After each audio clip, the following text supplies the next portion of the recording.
24 ঘন্টার ব্যাপারে স্বাগত। আমরা এই মুহূর্তে আছি হুগলি চন্দননগর বলরামপুর। হুগলির চন্দননগর বলরামপুরের লোকনাথ বাবার মন্দিরের প্রতিষ্ঠাতা উত্তম দাসের ইচ্ছে এবং গ্রামবাসীর প্রত্যেকের সহযোগিতায় প্রথম বর্ষ রথযাত্রা শুরু করলেন। লোকনাথ বাবার মন্দির থেকে জগন্নাথ দেব, বলরাম এবং সুভদ্রাকে নিয়ে যাওয়া হয়েছিল তার মামা বাড়ি গর্জিতে, আবার গর্জি থেকে তার নিজের বাড়ি অর্থাৎ লোকনাথ বাবার মন্দিরে নিয়ে আসা হলো জগন্নাথ দেব, বলরাম এবং সুভদ্রাকে। গ্রামবাসীরা প্রত্যেকে কিন্তু প্রথম বর্ষে রথ পেয়ে খুব খুশি। তাদের বক্তব্য, এই আশপাশে রথযাত্রা হয়নি এত বছর, আর এবছর লোকনাথ বাবার মন্দিরের পক্ষ থেকে রথযাত্রা করাতে তাদের অনেক দিনের ইচ্ছে পূরণ হলো আজ। আমরা কথা বললাম উত্তম বাবুর সাথে, কি বলছেন তিনি আসুন শুনে নি। জগন্নাথের আয়োজনে শ্রীক্ষেত্র, এটা পুরী ক্ষেত্র না হলেও আজকে আমাদের এটা শ্রীক্ষেত্রে পরিণত হয়েছে। এটা লোকনাথ ক্ষেত্র। এই জগতের মধ্যে লোকনাথের রথ যে বেরোচ্ছে, এটা আমরা লোকনাথের নামে উৎসর্গ করেছি এই রথকে। তাই এই লোকনাথের ক্ষেত্রে এই যে রথযাত্রা, এই লোকনাথের রথযাত্রা নামে খ্যাত হলো আজ থেকে। জয় জগন্নাথ লোকনাথ ক্ষেত্রে, জয় জগন্নাথ, জয় জগন্নাথ লোকনাথ ক্ষেত্রে, জয় জগন্নাথ। আমরা একটু কথা বলবো, কি নাম আপনার? আমার ছায়া হাজরা। এই যে জগন্নাথ দেবকে নিয়ে বেরিয়েছেন, বলরাম, জগন্নাথ দেব এবং সুভদ্রাকে নিয়ে উত্তম দা যে আয়োজন করেছে, কি বলবেন? খুব ভালো হয়েছে, খুব ভালো লাগছে। মানে রথ কি এই অঞ্চলের মধ্যে হয় নাকি এটাই প্রথম?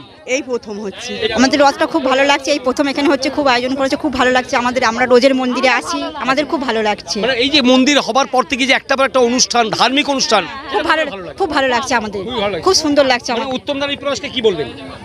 খুব ভালো, খুবই ভালো। হ্যাঁ, মানে যেখানে কোনো রাজনৈতিক দল নেই, কোনো মতামত নেই, ধর্ম নেই, সমস্ত ধর্ম, সমস্ত জাতি, সব মানুষকে একত্রিত করে ধর্মের মধ্যে এবং পুজো অর্চনার মধ্যে দিয়ে, সেটা নো ডাউট কি ভালো লাগে?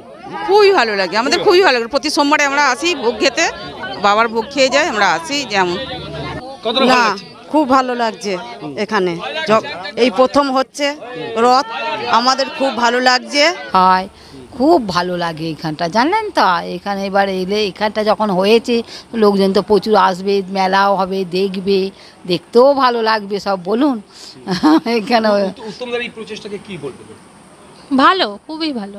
হ্যাঁ, এরকম দেখাই যায় যে বহু দূরে পড়ছে এই গ্রামে, এই অঞ্চলে কতটা ভালো লাগছে? খুবই ভালো লাগছে, খুবই ভালো লাগছে। এখানে কিছুই ছিল না, এই মন্দিরটা হয়ে খুবই ভালো লাগছে।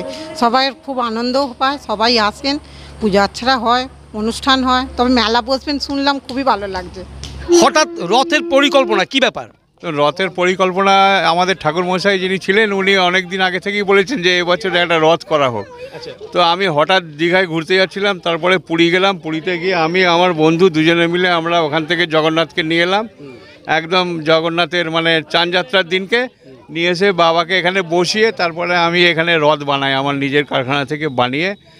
সোজা রথে একটুখানি ছোট ছিল, আবার উল্টো রথে এটাকে আবার একটু মডিফাই করে আবার নিয়ে চালিয়ে মানে স্টার্ট করেছি। এখন দেখি সবাই জনগণকে, ভক্তদের যদি আমি সুখী রাখতে পারি, ভালো রাখতে পারি, সবাই যাতে আনন্দ পায়, আমরা সবাই যাতে একসাথে আনন্দ করতে পারি, এই আমার উদ্দেশ্য। এই প্রথম বর্ষ, এই প্রথম বর্ষ। হঠাৎ প্রথম বর্ষে রথ, এত বড় আয়োজন, এত মানুষের সমাগম, আগামী বছর তাহলে আর বৃহত্তর হতে যাচ্ছে। ডেফিনেটলি আগামী বছর আরও বড় করে হবে, সেটাই আমরা আশা করছি আর কি। সেইভাবে আমরা প্রিকশন নেব। হ্যাঁ, জানাবো। আমাদের এখানে রথের কোনো মেলার কোনো সিস্টেম নেই। যদি মেলাটা হয় রথে, তাহলে এখানে প্রচুর জায়গা আছে, মেলা ব্যবস্থা করা যেতে পারে। হ্যাঁ, কিছু বলো। গ্রামের যারা মানুষ, এই গ্রামে যারা আছেন, তাদের উৎসাহটা কিন্তু সব থেকে বেশি। একটু যদি ক্যামেরা দিয়ে দেখান, দেখুন সব গ্রামের লোক। আমরা তো দুজন শুধু নিয়ে এসেছি জগন্নাথ দেবকে পুরী থেকে, কিন্তু এই যে গ্রামের যারা মানুষ যারা এসছেন, ওরা আমাদের মানে ওরা এত উৎসাহ যে সামনের বছর মেলা করে বড় রথযাত্রা করব। এটা হ্যাঁ, একদম। উত্তম আর জানতে চাইব যে জন্মাষ্টমীও হয় আপনার মন্দিরে, জন্মাষ্টমী কি হচ্ছে এবার? জন্মাষ্টমীতে এবারে আরও বড় করে উৎসাহ হবে, আমরা সেইভাবেই আর কি প্রিকশন নেব। এটা নিয়ে তৃতীয় বছর আরম্ভ হবে আর কি।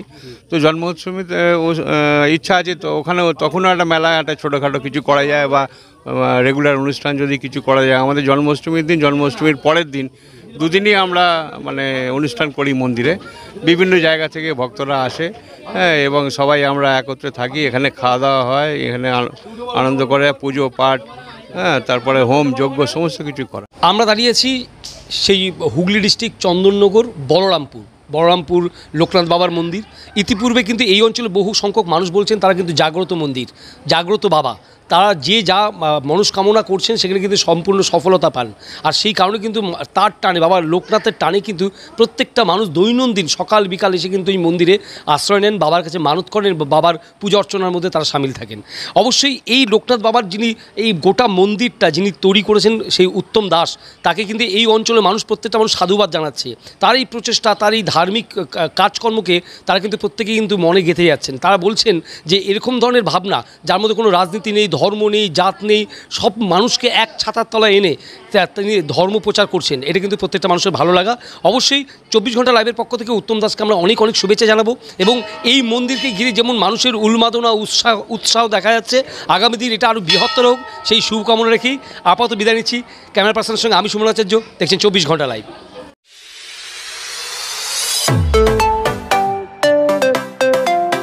PM Cuisine, a family restaurant cum bar.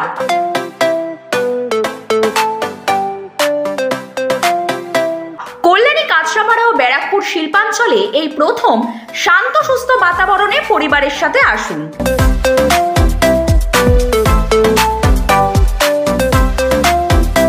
সুস্বাদু ডিশের টেস্ট এবং PM Cuisine best, Bagmor, Kanchrapara.